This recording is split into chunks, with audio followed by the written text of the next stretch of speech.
Welcome to today's Explainer. We're jumping right into a profoundly moving personal story that, on the surface looks like it's just about a seemingly ordinary street dog. But as we unpack this material together, we're going to see how this narrative brilliantly intertwines the life of a dog with some incredibly deep philosophical questions. We're talking about existence, identity, and just how fragile memory really is. Honestly, if you've ever loved an animal, or even if you've just wondered about how you'll be remembered after you're gone, this is going to be a really fascinating journey for us to go on. So, to set the stage here, our source author kicks things off with this absolutely powerful quote from Julian Barnes' book Departures. Barnes is writing about visiting a dying friend, and he notes that she was, quote, still more Carmen Khalil than she was dying. This idea really anchors everything we're talking about today. It's this argument that memory is identity. If the process of dying doesn't erase who you are in the minds of the people who know you, well, then keeping that true memory alive is basically a small but mighty victory over death itself. But then, bam! The author abruptly shifts us from high philosophy straight into a tragic present-day reality. Peru died this morning, irrevocably. It's a heavy line. The author compares this finality to Marley in Charles Dickens' A Christmas Carol. Just like Dickens had to make it absolutely literally clear that Marley was dead for the ghost story to work, the author needs us to understand right now that Peru, a neighborhood stray, is gone, completely and irrevocably. Which brings us to the number 12. Peru lived to be 12 years old. Now, for a stray indie street dog, foraging through trash and surviving the elements, reaching 12 is pushing the absolute limits of lifespan. But those final days, they were incredibly tough. Even before his final illness hit, Peru was practically blind from cataracts. And then, out of nowhere, a sudden severe bacterial infection struck and ultimately caused his kidneys to fail. Despite some last-minute medical intervention, his body just simply gave out. So what's actually left of Peru now? Well, just the number 5. That is the tragically small scale of Peru's legacy.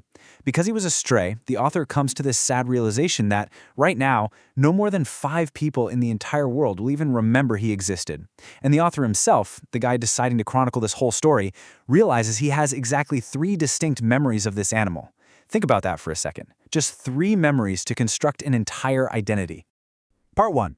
The antagonist. Okay, before we get to our first distinct memory of Peru, I have to give you a quick warning. This isn't one of those stories of instant affection. Let's go back to a really terrifying day years ago. The author had this tiny puppy named Cookie. She was literally 6 inches tall. While they were out on a walk, Cookie lunged at a passing cat, snapped her collar right off, and just sprinted into the neighborhood. As the author is frantically searching for her, these distant, menacing barks of adult stray dogs start echoing through the lane. I mean, it is every pet owner's absolute worst nightmare playing out in real time. So the author is sprinting back home, and what they find on their own doorstep is just sheer terror. At first glance, it just looked like this massive bale of black and brown fur, but as the author's eyes adjusted, that fur resolved into 3 monstrously large stray dogs. Their backs were arched, hackles raised, and they were growling. And leading this terrifying pack? Yep, it was Peru. As the author put it, at this point in his life, Peru was basically just an asshole. It was this crazy standoff of stark contrasts. On one side, you've got the towering, terrifying menace of Peru and his pack, looking ready to tear this tiny intruder apart. And holding her ground against them is Cookie, a tiny, 6-kilo puppy, barely bigger than a football. But she is standing completely erect on her hind legs, back glued to the front door, just baring her teeth and snarling with pure indignation. She held her ground just long enough for the author to stomp loudly and shoo the strays away. They barely survived the whole ordeal. Part 2. An uneasy truce. Naturally, you can imagine the deep-seated fear and hatred an event like that causes, but let's see how that hostility evolved. Over the next 5 years, the dynamic between the author, Cookie, and Peru really shifted. Year 1 brought a second, completely unprovoked attack from Peru that left Cookie so terrified she actually soiled herself. The hatred was absolute. But then by year 3, the author starts learning more about the neighborhood dogs and finds out this stray actually has a name, Peru. He's the brother to another dog named Cheru. Slowly, the identity of this so-called monster starts to become a bit more personal. By year 5, if the author walked by without Cookie, Peru would actually wag his tail. They settled into this weird state of mutually polite indifference. Part 3. The Doorstep Siege. That polite indifference lasted right up until just last month. Picture this. Saturday, March 21st, 4 p.m. Peru is in his final, most painful days. Inside the house, Cookie starts furiously clawing and barking at the front door. The author locks Cookie away to safely open the door, only to find the outward opening security grill is completely blocked. Peeking through the metal, the author sees a massive dog has gathered up all these scattered socks, shoes, and doormats to build a makeshift bed right on the porch. It was Peru, fast asleep and absolutely refusing to move. And that brings up a genuinely baffling question. Out of all the alleys, all the porches, all the quiet corners in that entire neighborhood, why on earth did Peru return to the exact doorstep where he had violently terrorized Cookie years prior? It's a staggering irony, right? The author was left completely bewildered by Peru's choice of sanctuary. What followed was basically a tense war of attrition. The author actually had to sneak out through a side veranda just to try and move this giant, stubborn dog.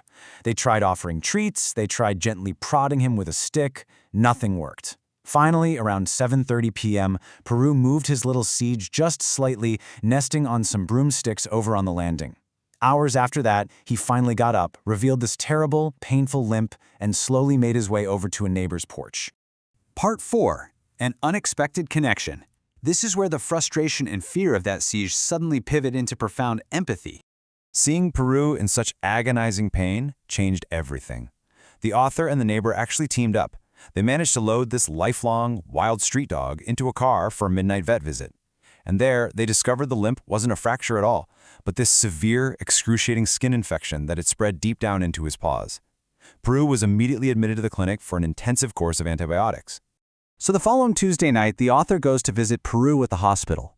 He walks in as this hesitant human, wondering if this dog would even recognize him outside the context of their little territorial doorstep wars. But instead of an antagonist, he meets a vulnerable claimer.